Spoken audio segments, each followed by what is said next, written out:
Dis-nous, quand cela arrivera-t-il et quel sera le signe de ton avènement et de la fin du monde?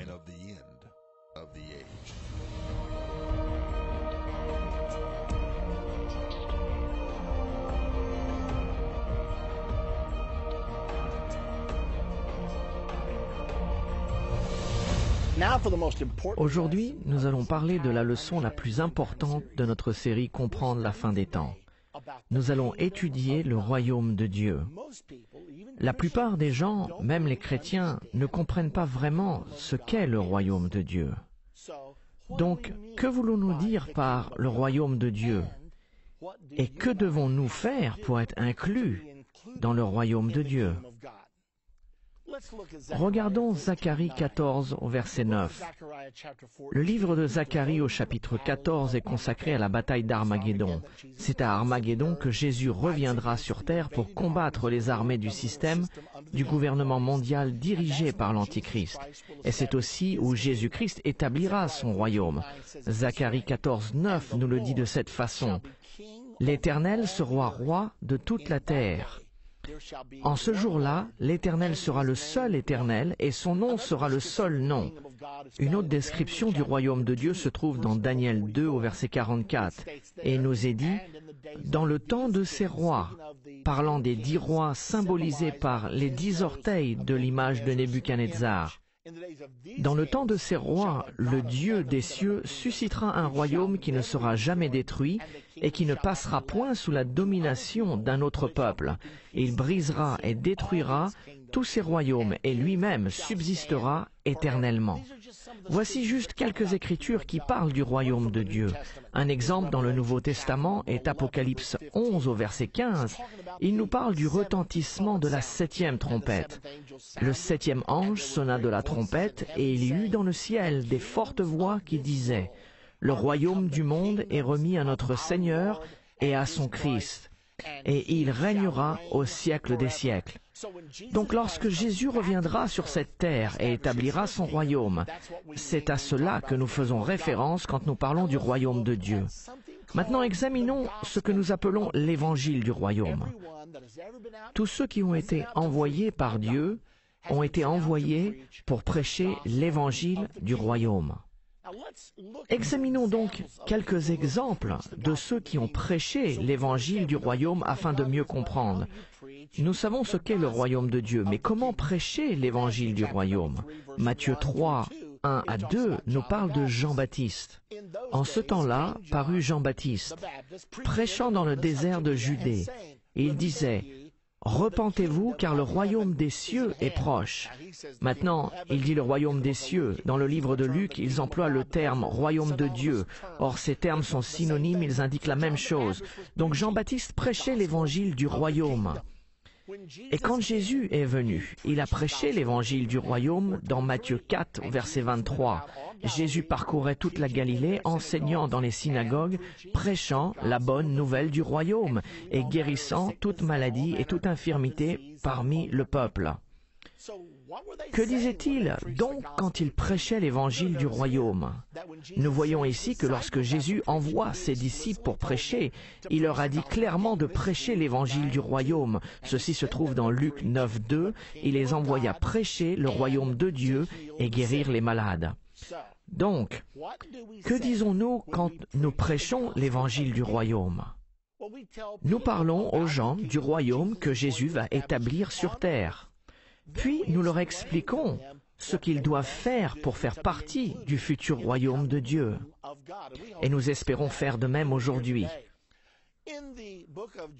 Dans le livre de Jean au chapitre 3, Jésus parle du royaume à un homme nommé Nicodème. Écoutez le récit. Il y eut un homme d'entre les pharisiens nommé Nicodème, chef des Juifs, qui vint auprès de Jésus de nuit et lui dit, « Rabbi, nous savons que tu es un docteur venu de Dieu, car personne ne peut faire ces miracles que tu fais si Dieu n'est avec lui. » Jésus s'adresse directement à Nicodème. Jésus lui répond, « En vérité, je te le dis, si un homme ne naît de nouveau, il ne peut voir le royaume de Dieu. » Voici la première fois que nous entendons le terme « né de nouveau ». Le voilà. Mais Jésus est celui qui a dit ces mots pour la première fois. Et il dit, si un homme ne naît de nouveau, il ne peut voir le royaume de Dieu. Nicodème lui dit, comment un homme peut-il naître quand il est vieux? Peut-il rentrer dans le sein de sa mère et naître? Jésus répondit, en vérité, je te le dis, si un homme ne naît d'eau et d'esprit, il ne peut entrer dans le royaume de Dieu. Il parle ici d'une naissance spirituelle et non d'une naissance physique. Mais Jésus a dit à Nicodème, « Nicodème, tu dois naître de nouveau. » Donc, que voulons-nous dire par ce terme « né de nouveau » ? Beaucoup de gens parlent de la nouvelle naissance, mais la majorité d'entre eux ne comprennent pas vraiment sa signification. Examinons donc ce terme « naître de nouveau ». Parlons du moment où le salut fut apporté par Jésus-Christ au calvaire. Nous savons que 3 choses se sont produites au calvaire. Jésus est mort, il a été enseveli et il est ressuscité. Maintenant, pensez à cela un instant avec moi. Il est mort, il a été enseveli et il est ressuscité. Né de nouveau? C'est la raison pour laquelle il l'a appelé naître de nouveau, car il a payé avec sa mort, son ensevelissement et sa résurrection. Ce sont les 3 étapes du calvaire. Ceci semble si évident. Néanmoins, Jésus a dit à Nicodème, « Tu dois naître de nouveau. » Nous devons comprendre comment nous pouvons naître de nouveau. Parlons d'un terme qui est très employé de nos jours, appelé « accepter Christ » ou « accepter Christ comme son sauveur personnel ». Comment fait-on ceci? Est-ce que l'on dit simplement « j'accepte Christ » ou que se passe-t-il réellement? Cela veut dire que nous acceptons l'œuvre du calvaire. Puisque Jésus est mort, a été enseveli et ressuscité pour nous, nous pouvons accepter son œuvre dans notre vie afin de ne pas devoir mourir, être ensevelis et ressuscités. Nous devons mourir spirituellement, être ensevelis spirituellement et ressuscités spirituellement. Nous acceptons Christ en obéissant à l'Évangile. Dans 2 Thessaloniciens 1, 7 et 8, l'apôtre Paul a écrit « De donner à vous qui êtes affligés du repos avec nous ». Lorsque le Seigneur Jésus-Christ apparaîtra du ciel avec les anges de sa puissance, au milieu d'une flamme de feu, pour punir ceux qui ne connaissent pas Dieu et ceux qui n'obéissent pas à l'Évangile de notre Seigneur Jésus. Ici, l'apôtre Paul dit que nous devons obéir à l'Évangile. Nous ne pouvons pas vraiment obéir à l'Évangile si nous ne savons pas ce qu'est l'Évangile. Pendant longtemps dans ma vie, si quelqu'un m'avait demandé « Qu'est-ce que l'Évangile ?» je ne suis pas sûr ce que je lui aurais dit, car je n'avais pas en tête une définition bien précise au sujet de la signification de l'Évangile. Toutefois, nous sommes sur le point d'apprendre qu'est-ce que l'Évangile, car l'apôtre Paul, qui a écrit le livre de Thessaloniciens, a également écrit à l'église de Corinthe. Et dans 1 Corinthiens 15, 1 à 4, il prend du temps pour expliquer l'Évangile, en commençant avec le verset 1. « Je vous rappelle, frères, l'Évangile que je vous ai annoncé et que vous avez reçu, dans lequel vous avez persévéré et par lequel vous êtes sauvés, si vous le retenez dans les termes où je vous l'ai annoncé. Autrement, vous auriez cru en vain. Je vous ai enseigné avant tout, comme je l'avais aussi reçu, que Christ est mort pour nos péchés, selon les Écritures. Il a été enseveli et il est ressuscité le 3e jour, selon les Écritures. » Donc Paul nous dit, « Je vous annonce l'Évangile, que Christ est mort, enseveli et ressuscité. » L'Évangile est tout simplement la mort, l'ensevelissement et la résurrection de Jésus-Christ. Et afin d'accepter la mort, l'ensevelissement et la résurrection, c'est-à-dire d'obéir à l'Évangile, d'obéir à la mort, à l'ensevelissement et à la résurrection, nous devons naître de nouveau. Et c'est évident et c'est vraiment très simple. Maintenant, pour la question « Comment fait-on cela ?» Comment acceptons-nous la mort de Christ? Nous ne devons pas mourir au sens propre, Jésus l'a fait à notre place. Mais nous acceptons cela par la mort à nous-mêmes. Cela s'appelle la repentance. Quand nous nous repentons, il ne s'agit pas de dire « Seigneur, je suis désolé de mes péchés », bien que cela en fasse partie. La vraie repentance est une décision de se détourner d'une vie égoïste vers une vie centrée sur la volonté de Dieu. Nous prenons une décision qu'à partir de ce jour, je ne ferai plus ce qu'il me plaît, mais je ferai ce qu'il veut que je fasse. Donc nous acceptons la mort de Christ en mourant à nous-mêmes et en acceptant Jésus comme notre Seigneur. Nous disons, dorénavant, je ne fais plus ce que je veux, je donne ma vie à Jésus-Christ et je veux accomplir sa volonté dans ma vie, car je sais que c'est la raison pour laquelle j'ai été créé. C'est ce que l'on appelle la repentance, c'est la mort à soi-même. C'est alors que nous acceptons la mort de Jésus-Christ. Puis la Bible nous dit dans Romains 6, 4, « Nous avons donc été ensevelis avec lui par le baptême en sa mort, afin que comme Christ est ressuscité des morts par la gloire du Père, de même, nous aussi, nous marchions en nouveauté de vie. Donc si nous sommes ensevelis avec Christ, nous sommes ensevelis avec lui au travers du baptême. Voici la raison pour laquelle tous les baptêmes dans la Bible ont été faits par immersion. C'est un symbole de l'ensevelissement. Nous acceptons la mort de Christ par la repentance et nous acceptons son ensevelissement par le baptême. Et il y a une autre étape, selon la Bible. Romains 8, 11 nous parle d'accepter la puissance de la résurrection. Et si l'esprit de celui qui a ressuscité Jésus d'entre les morts habite en vous, celui qui a ressuscité Christ d'entre les morts rendra aussi la vie à vos corps mortels par son esprit qui habite en vous. Il parle du moment de sa deuxième venue, lorsque Jésus reviendra sur cette terre. Si l'esprit de Christ demeure en nous, il nous changera de mortels en immortels et nous serons enlevés pour rencontrer le Seigneur dans les airs. Donc, nous avons une mort spirituelle qui est la repentance, un ensevelissement spirituel qui est le baptême, et la puissance de la résurrection spirituelle reçue dans notre vie qui est le Saint-Esprit. Et il y a également un autre passage qui peut nous aider à mieux comprendre. Il s'agit de 1 Jean 5, 7 et 8. Jean nous dit « Car il y en a 3 qui rendent témoignage, l'esprit, l'eau et le sang. Et les 3 sont d'accord. » Je me demande de quoi il s'agit, le sang, l'eau et l'esprit qui sont d'accord. Le sang couvre nos péchés quand nous nous repentons. L'eau est appliquée au travers du baptême. Nous sommes ensevelis dans l'eau quand nous sommes baptisés. Puis nous recevons l'Esprit quand nous recevons le don du Saint-Esprit. Ainsi, nous pouvons dire que ces 3, le sang, l'eau et l'Esprit, sont d'accord pour une chose. Quelle chose? La nouvelle naissance. L'apôtre Pierre, au jour de la Pentecôte, était d'accord avec ceci. Le jour de la Pentecôte, il a prêché aux gens qu'ils avaient rejeté leur Messie et ils avaient crucifié Jésus-Christ. Et à ce moment-là, tout Jérusalem était en effervescence de la nouvelle que Jésus était ressuscité des morts, et non seulement ressuscité, mais qu'il était monté au ciel. Ainsi, Pierre leur prêchait qu'ils avaient crucifié leur Messie, et ils se sentaient si coupables. Dans Actes 2, 37, après avoir entendu ce discours, ils eurent le cœur vivement touché. Ils étaient convaincus, et ils dirent à Pierre et aux autres apôtres, « Hommes frères, que ferons-nous » Maintenant, Pierre va leur donner la réponse.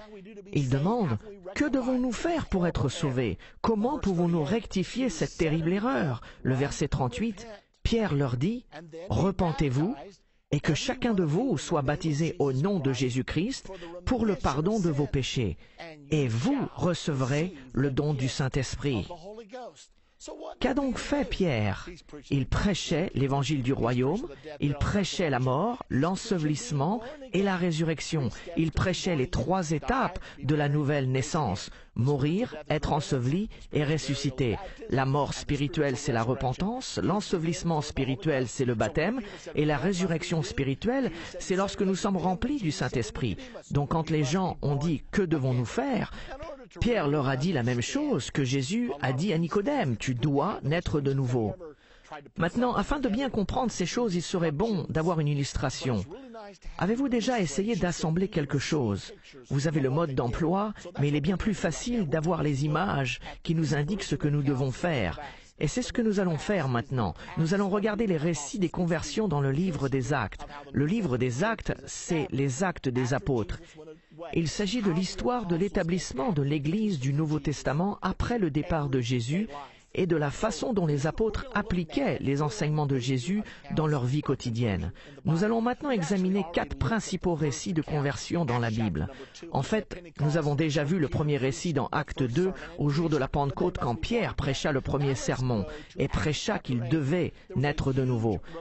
Allons maintenant dans Acte 8. Un grand réveil avait pris place dans Acte 8 et Philippe en était le prédicateur principal. Et lorsqu'il prêchait, commençant au verset 12, mais quand ils eurent cru à Philippe, qui leur annonçait la bonne nouvelle du royaume de Dieu. N'est-ce pas étonnant? Voici Philippe prêchant le royaume de Dieu. En raison de la prédication du royaume de Dieu, les gens étaient baptisés au nom de Jésus-Christ. Donc, en prêchant le royaume de Dieu, il prêchait la mort, l'ensevelissement et la résurrection. Et la réponse était « Je veux me repentir, je veux être baptisé ». Et ainsi, ils furent baptisés, hommes et femmes. Puis Simon, qui était un sorcier et qui avait trompé beaucoup de gens, dit « Je veux faire partie de cela. C'est ici que se trouve la foule. » Ainsi, Simon lui-même crut. Et après avoir été baptisé, il ne quittait plus Philippe. Et il voyait avec étonnement les miracles et les grands prodiges qui s'opéraient. Donc Philippe prêcha les choses concernant le royaume de Dieu. Et Simon, le sorcier, crut et fut baptisé. Les apôtres qui étaient à Jérusalem, ayant appris que la Samarie avait reçu la parole de Dieu, ils y envoyèrent Pierre et Jean. Et quand ils sont arrivés, ils prièrent pour eux afin qu'ils reçoivent le Saint-Esprit, car il n'était pas encore descendu sur aucun d'eux. Ils avaient seulement été baptisés au nom du Seigneur Jésus. Ceci est intéressant, car ils crurent, ils s'étaient évidemment repentis, ils avaient été baptisés, mais ils n'avaient pas reçu le Saint-Esprit. Nous devons bien regarder ceci, car beaucoup de faux concepts nous entourent avec ce sujet. Certains disent « Oh, vous recevrez le Saint-Esprit quand vous croyez en Jésus-Christ ». Or, ces gens avaient cru, mais n'avaient pas encore reçu le Saint-Esprit. Puis, il y en a d'autres qui disent « Quand vous êtes baptisés, c'est alors que vous recevez le Saint-Esprit. Vous l'acceptez simplement par la foi. » Or, ces gens avaient cru et étaient baptisés. Et il est dit clairement ici, car le Saint-Esprit n'était pas encore descendu sur aucun d'eux. Cependant, quand Pierre et Jean arrivèrent à Jérusalem, ils leur imposèrent les mains et ils reçurent le Saint-Esprit. Il est donc très intéressant de voir ce qui se passe ici. Ils n'ont pas le Saint-Esprit, alors ils imposent leurs mains sur eux. Et il est dit, et ils reçurent le Saint-Esprit. De plus, le récit continue et déclare, lorsque Simon vit que le Saint-Esprit était donné par l'imposition des mains des apôtres. Simon s'est aperçu de quelque chose. Quelque chose se passait quand ils imposaient leurs mains sur eux. Alors il leur offrit de l'argent en disant « Accordez-moi aussi ce pouvoir, afin que celui à qui j'imposerai les mains reçoive le Saint-Esprit. » Qu'a vu Simon pour l'inciter à vouloir donner de l'argent? Ce qui s'est passé, c'est que les apôtres imposèrent leurs mains sur eux et ils reçurent le Saint-Esprit juste comme au jour de la Pentecôte. Le jour de la Pentecôte, quand ils ont reçu le Saint-Esprit, ils commencèrent à parler en d'autres langues selon que l'Esprit leur donnait de s'exprimer. Et Simon s'est dit, « Je veux gagner beaucoup d'argent en faisant cela. Donnez-moi ce pouvoir. Je vous donnerai de l'argent si vous me donnez ce pouvoir. » Or, l'apôtre Pierre lui déclara rapidement que ton argent périsse avec toi, puisque tu as cru que le don de Dieu s'acquérait à prix d'argent, car je vois que tu es un fiel amer et dans les liens de l'iniquité. Donc Simon avait cru et avait été baptisé, mais ce n'était apparemment pas repenti, puisque Pierre lui dit « Ton cœur n'est pas droit devant Dieu ». Regardons un autre récit. Nous le trouvons dans Actes au chapitre 10. Il s'agit de la première conversion des païens. Acte 10 au verset 43 nous dit « Tous les prophètes rendent de lui le témoignage que quiconque croit en lui reçoit par son nom le pardon des péchés. » Maintenant, Pierre était parti prêcher à Corneille. Un ange était apparu à Corneille et lui avait dit « Fais venir Simon, surnommé Pierre, et il t'apportera les paroles par lesquelles tu peux être sauvé. Corneille a tant prié qu'un ange est descendu, mais il n'était pas pour autant sauvé. Il lui fallait toujours être né de nouveau. Et quand Pierre arriva chez Corneille, ils avaient rassemblé une grande partie de sa famille et ils étaient tous présents pour écouter ce que Dieu allait leur dire. Et Pierre leur prêcha qu'à travers le nom de Jésus, tous ceux qui croient en lui recevront le pardon des péchés. Comme Pierre prononçait encore ces mots, le Saint-Esprit descendit sur tous ceux qui écoutaient la parole. Tous les fidèles circoncis, qui étaient les Juifs venus avec Pierre, les fidèles circoncis qui étaient venus avec Pierre furent étonnés de ce que le don du Saint-Esprit était aussi répandu sur les païens. Les païens n'étaient pas censés recevoir le salut. Il était réservé aux Juifs. Mais nous voyons que Dieu fait quelque chose de nouveau. Et ce peuple juif dit, « Attendez un instant, ces païens sont en train de recevoir le Saint-Esprit. » Comment le savaient-ils? Car ils les entendaient parler en langue et glorifier Dieu. Ainsi, nous voyons tous ces éléments dans chacune des conversions. Dans Acte 2, « Repentez-vous et que chacun de vous soit baptisé au nom de Jésus-Christ pour le pardon de vos péchés, et vous recevrez le don du Saint-Esprit. » Dans Acte 8, ils ont cru et ils ont été baptisés, puis ils ont reçu le don du Saint-Esprit. Et ici, nous sommes dans Acte 10, et pendant que Pierre prêchait, le Saint-Esprit est descendu sur eux. Et je n'oublierai jamais, lorsque j'avais environ 5 ans, mon père avait témoigné à un ministre qui participait à un séminaire et qui ne croyait pas que l'on pouvait recevoir le Saint-Esprit avec l'évidence du parler en langue. Et il est venu à notre église un dimanche soir, et mon père prêchait sur Jean 3, « En vérité, je te le dis, tu dois naître de nouveau. » Alors qu'il prêchait ceci, à cet homme qui, en principe, ne croyait pas, nous pouvons voir dans ce passage que pendant que Pierre parlait, le Saint-Esprit descendit sur eux.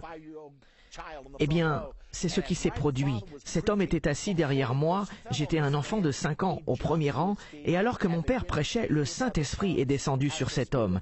Il bondit sur ses pieds et commença à parler en langue selon que l'Esprit de Dieu lui donnait de s'exprimer. Ceci est écrit dans le livre des Actes. Je l'ai vécu personnellement et je n'oublierai jamais ce jour tant que je vivrai.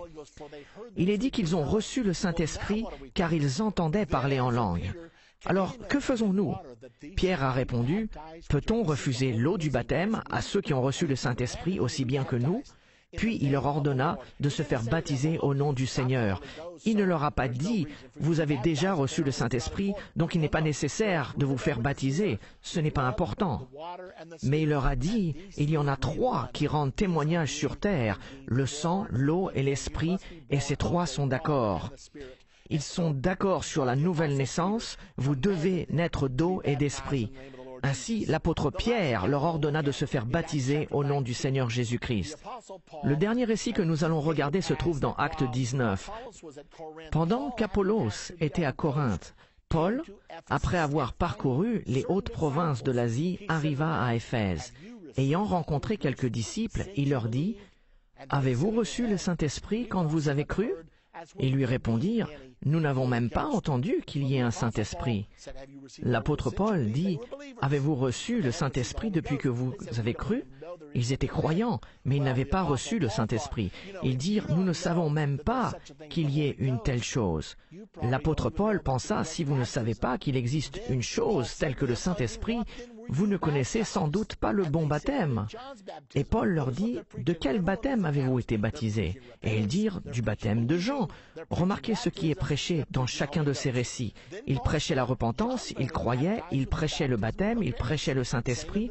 Puis Paul a dit, « Jean a baptisé du baptême de repentance, disant au peuple de croire en celui qui venait après lui, c'est-à-dire en Jésus. » Sur ces paroles, ils furent baptisés au nom de Jésus. Lorsque Paul leur a imposé les mains, le Saint-Esprit vint sur eux et ils parlaient en langue et prophétisaient. Voilà une fois de plus, prêchant le royaume de Dieu, puis prêchant que les gens doivent être nés de nouveau.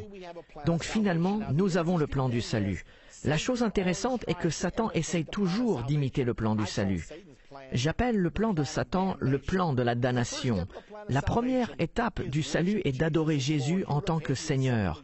Vous vous repentez et vous l'acceptez comme Seigneur. La première étape du plan de la damnation, selon Apocalypse 13, 15, et que vous devez adorer la bête, l'Antichrist. La deuxième étape du plan du salut est d'accepter le nom de Jésus au travers du baptême. Eh bien, devinez la seconde étape de Satan, c'est d'accepter le nom de l'Antichrist. Apocalypse 13, 17 nous dit « Vous recevrez la marque de son nom ». La troisième étape du salut est d'être rempli du Saint-Esprit. Je me demande que sera la troisième étape du plan de la damnation. Probablement d'être rempli de l'esprit de Satan, d'être possédé par le démon.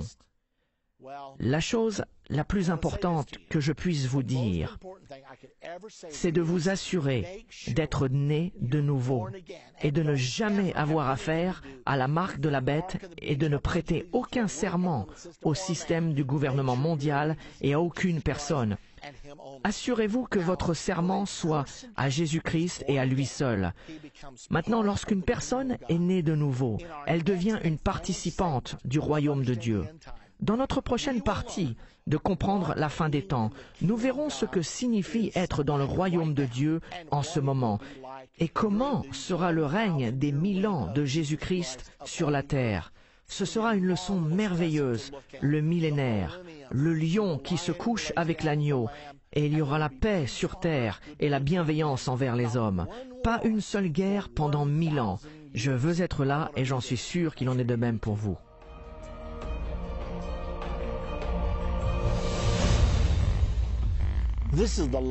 Ceci est la dernière partie de notre série appelée « Comprendre la fin des temps ».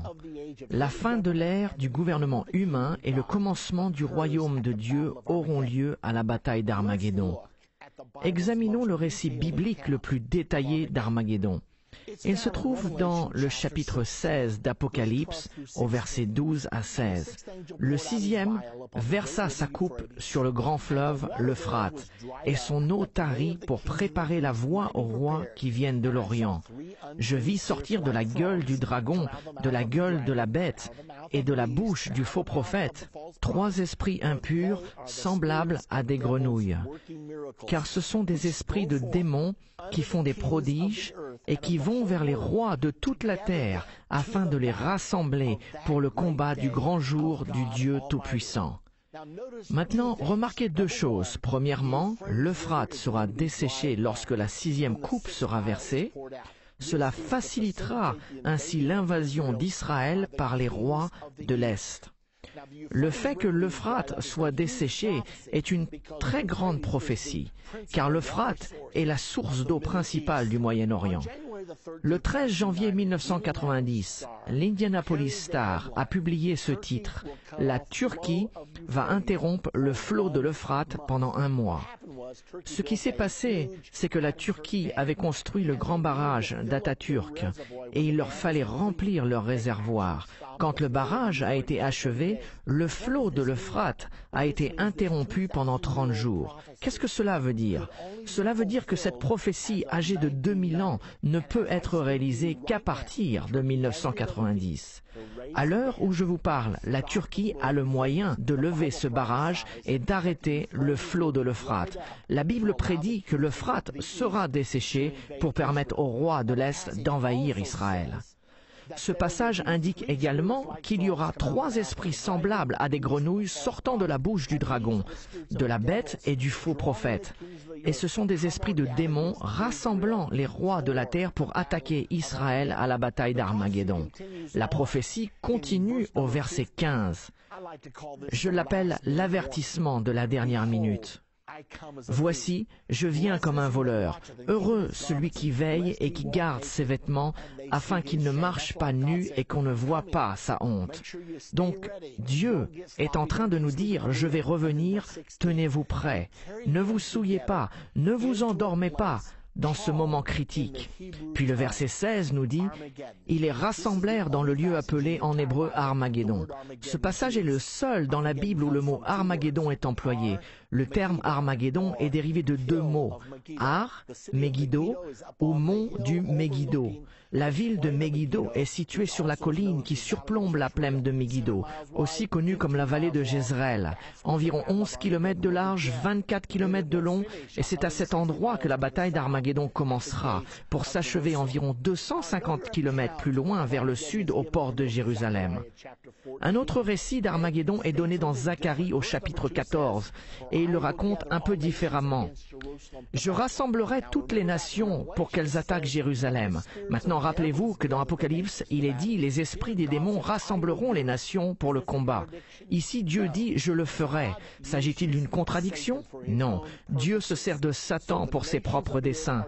Donc les nations du monde seront persuadées d'exécuter cet acte malveillant qui consiste à combattre Israël. Et Jérusalem sera prise, les maisons seront pillées, les femmes violées, la moitié de la ville ira en captivité durant la bataille d'Armageddon, et le reste du peuple ne sera pas exterminé de la ville. Est-ce que vous pouvez imaginer cela? Les Juifs sont sur le point de la défaite. La bataille commence dans le nord d'Israël et ils se replient dans la vallée du Jourdain devant la force supérieure de la communauté internationale.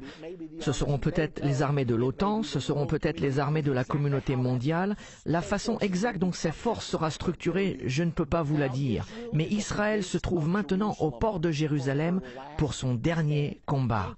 Pouvez-vous imaginer cela? Ces jeunes soldats juifs complètement épuisés, qui ont combattu depuis des jours et qui regardent leur boîte de munitions vide et réalisent que la fin de leur nation, Israël, est arrivée. Et peut-être que le président d'Iran, Ahmadinejad, avait raison. Israël sera effacé de la carte et Israël sera poussé dans la mer. Mais ces jeunes soldats juifs se souviendront de ce que leurs mères leur ont appris. Quand Israël aura le plus besoin de lui, le Messie viendra. Certains vont peut-être s'arrêter un instant et regarder vers le mont des Oliviers, car c'est de là qu'il viendra, et ils diront, « Messie, si jamais tu dois venir, maintenant serait le moment parfait. » Et la Bible nous indique ce qui va se passer ensuite dans Zacharie 14, 3 et 4. « L'Éternel paraîtra et il combattra ces nations comme il combat au jour de la bataille. » Ses pieds se poseront en ce jour sur la montagne des Oliviers, qui est vis-à-vis de Jérusalem, du côté de l'Orient. La montagne des Oliviers se fendra par le milieu, à l'Orient et à l'Occident, et il se formera une très grande vallée.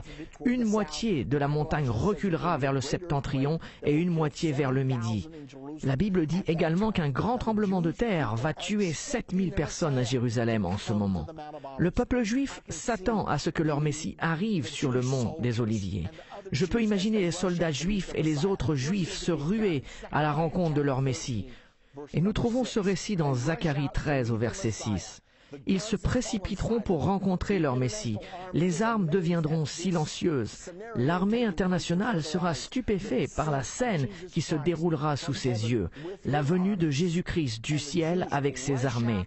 Les Juifs se ruant à la rencontre de leur Messie. Ils se prosternent devant lui pour l'adorer. Et j'aperçois un jeune soldat juif. Il regarde les pieds du Messie et il voit les cicatrices sur ses pieds. Et Jésus lui tend les mains, et il remarque une cicatrice dans sa main. Et le soldat lui dit, « Messie, comment as-tu reçu ces blessures ?» Et Jésus dit, dans Zacharie 13, 6, « D'où viennent ces blessures que tu as aux mains ?» Il répondra, « C'est dans la maison de ceux qui m'aimaient que je les ai reçues. » Et tout à coup, 2000 ans d'aveuglement spirituel s'enlèveront de l'esprit juif, et ils s'écrieront, « Tu es donc Jésus? Oh, Messie, nous avons été si aveugles, nous avons été si arrogants, si fiers. Pourrais-tu nous pardonner? » Est-ce que vous savez ce qui se passe quand quelqu'un demande à Jésus de lui pardonner? Pour ma part, je le sais, il les pardonne. Maintenant, continuons, et cette même scène se trouve dans le chapitre précédent, Zacharie 12, verset 10. Écoutez ce qui est dit.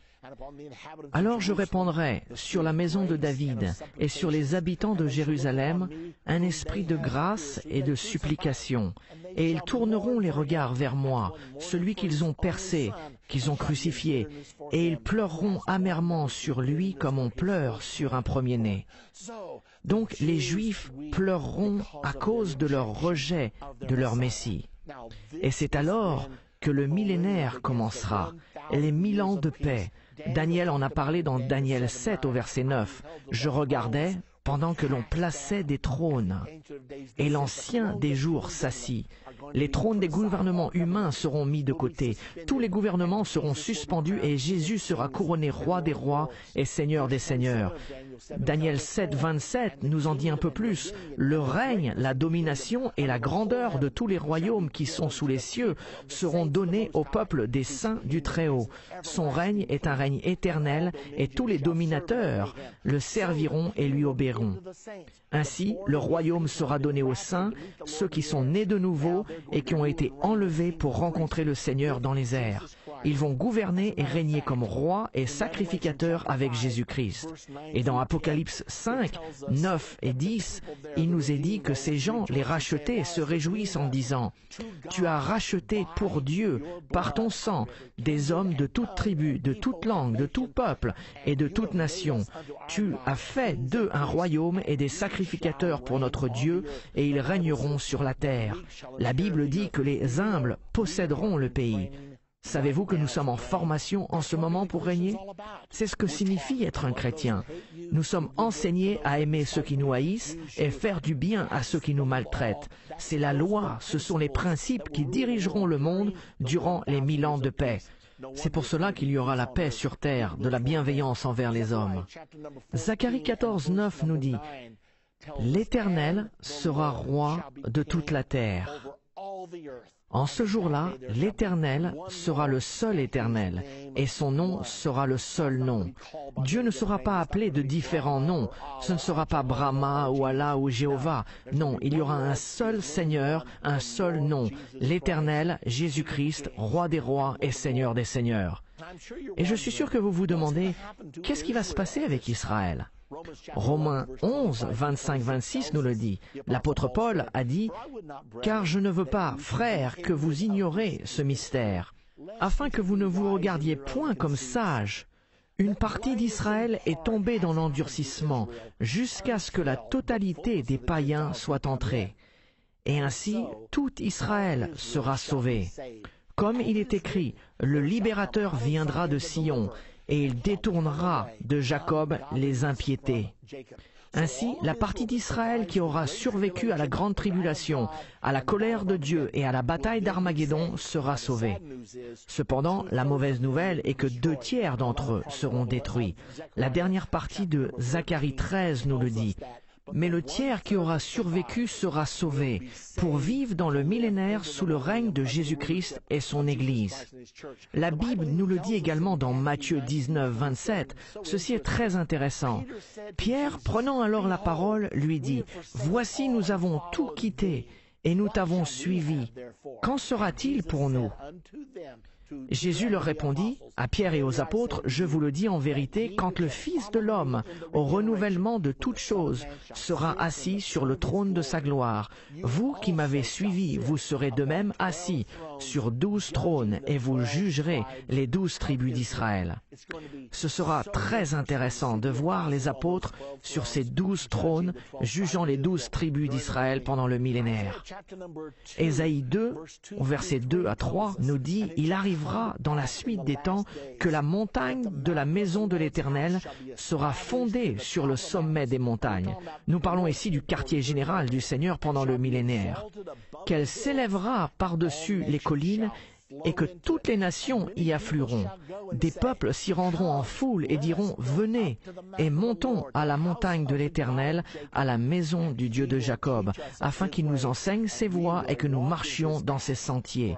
Car de Sion sortira la loi et de Jérusalem la parole de l'Éternel. » Je ne peux pas vous dire s'il y aura une véritable maison du Seigneur ou s'il y aura un véritable temple ou pas. Je sais que la Bible enseigne que nos corps sont les temples du Saint-Esprit et que Dieu ne demeurera plus dans les temples construits de main d'homme. Nous savons que l'Église est appelée la Nouvelle Jérusalem.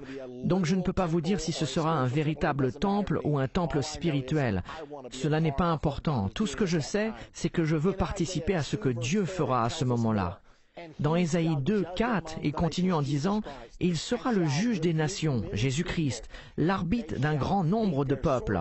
De leur glaive, ils forgeront des hoyaux, et de leurs lances des serpes. Une nation ne tirera plus l'épée contre une autre, et l'on n'apprendra plus la guerre. Pensez à cela, ils vont prendre tous les outils de guerre pour les utiliser de façon productive. Et de plus, ils n'apprendront plus à faire la guerre. Il n'y aura même plus de militaires. Ce sera la paix sur terre. Imaginez-vous un monde sans guerre. Ce sera absolument merveilleux. Et ce sera seulement parce que le prince de la paix sera avec nous. Nous continuons. Il nous est donné plus d'informations sur le millénaire et la façon dont cela se passera.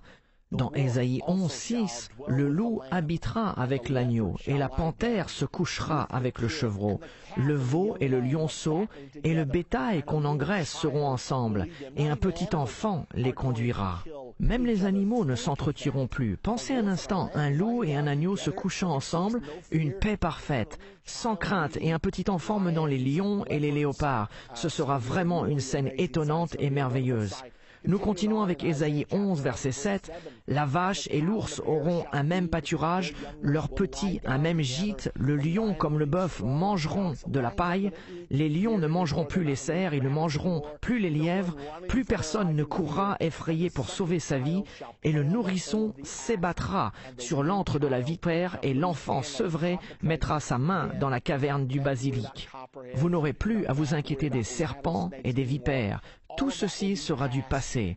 À la place, il y aura la sécurité, il y aura de la paix sur terre et de la bienveillance envers les hommes. » Nous continuons dans Ésaïe 11, versets 9 et 10. « Il ne fera ni tort ni dommage sur toute ma montagne sainte, car la terre sera remplie de la connaissance de l'Éternel comme le fond de la mer par les eaux qui le couvrent.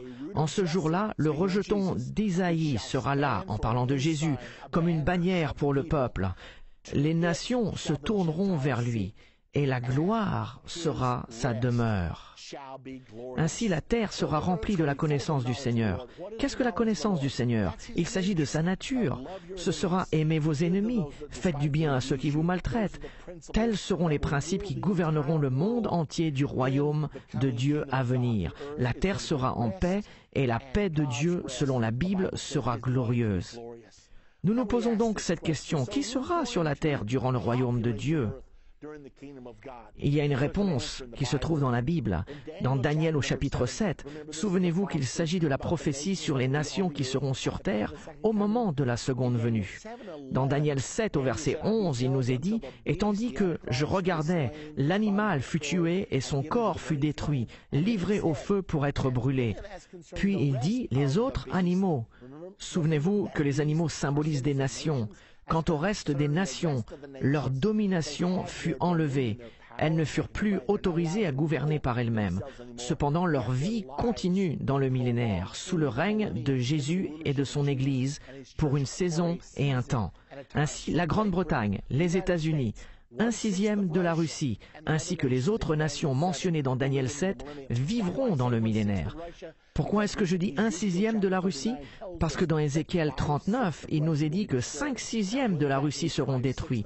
Qu'il s'agisse de 5/6 de l'armée russe ou 5/6 de la nation entière de la Russie, je ne sais pas. Mais ce sera sa pénalité d'avoir mené une attaque contre Israël à la bataille d'Armageddon. Il y aura aussi la possibilité que les enfants ne soient pas tenus responsables des décisions de leurs parents. Jadis, quand Israël avait refusé d'entrer dans la terre promise dans l'Ancien Testament, tous ceux en dessous de 20 ans n'avaient pas été tenus responsables pour les décisions de leurs parents et il leur fut permis d'entrer dans la terre promise. Serait-il possible que tous les jeunes de moins de 20 ans soient autorisés une fois de plus d'y entrer? Je ne sais pas avec certitude, mais j'ai vérifié et il y a presque 2 milliards de personnes en dessous de 20 ans sur Terre en ce moment. Donc, il y aura assez de monde pour peupler la Terre durant le millénaire. La Bible nous dit dans Ésaïe 65, 20 que la longévité de la vie sera rallongée comme au commencement des temps.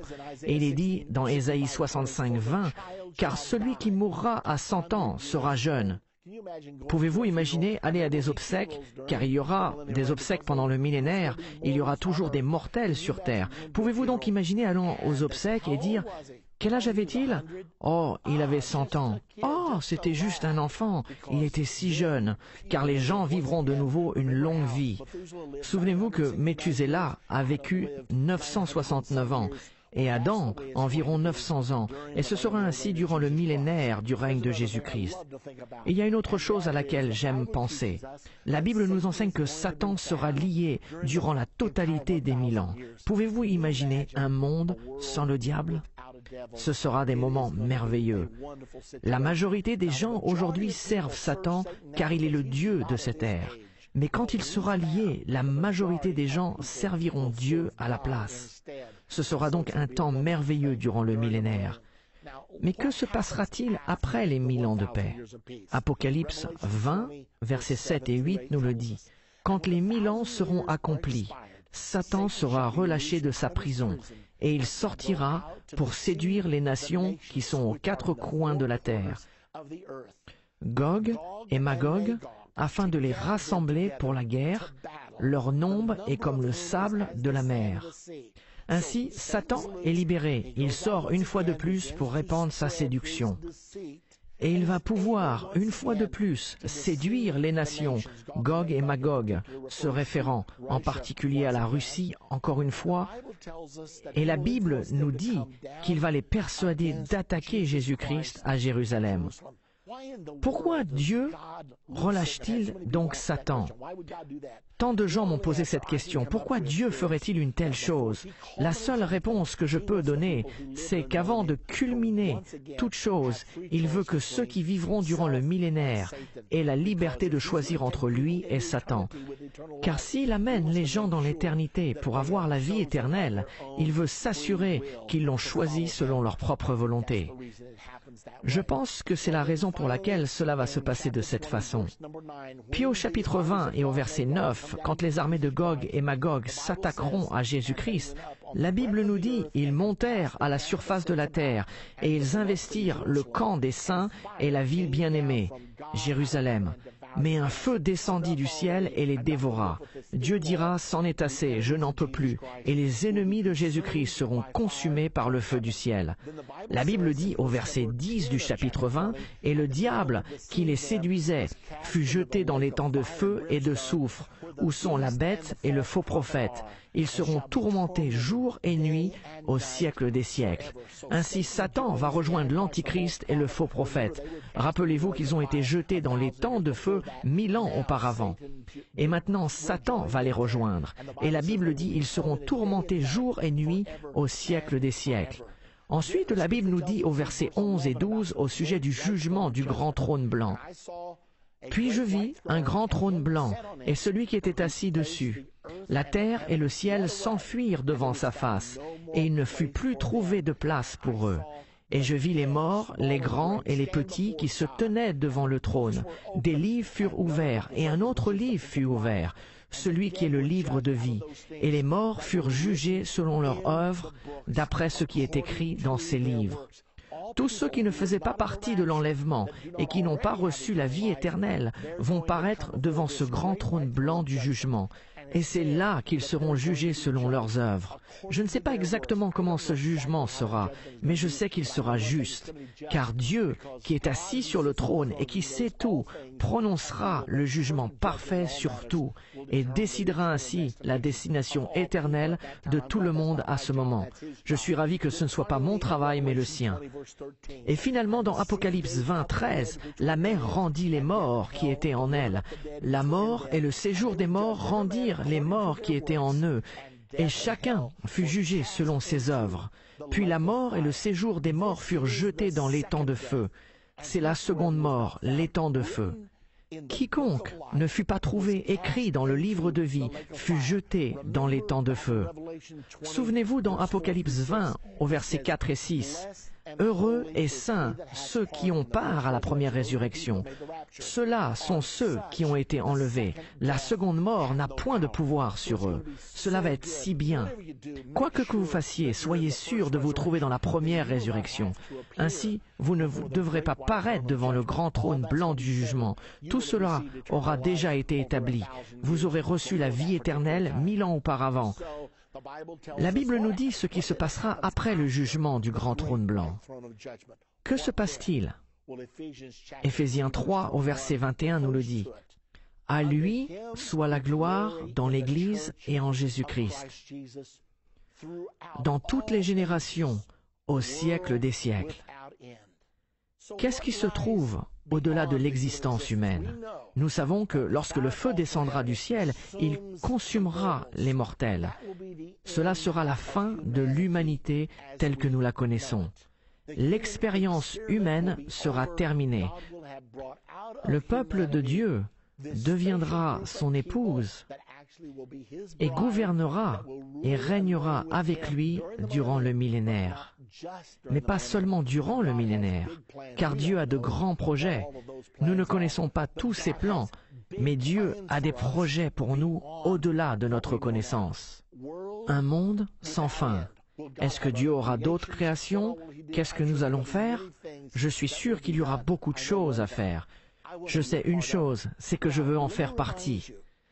Maintenant, permettez-moi de vous rappeler, si vous voulez faire partie du royaume de Dieu, Jésus-Christ l'a dit lui-même, si un homme ne naît de nouveau, il ne peut voir le royaume de Dieu.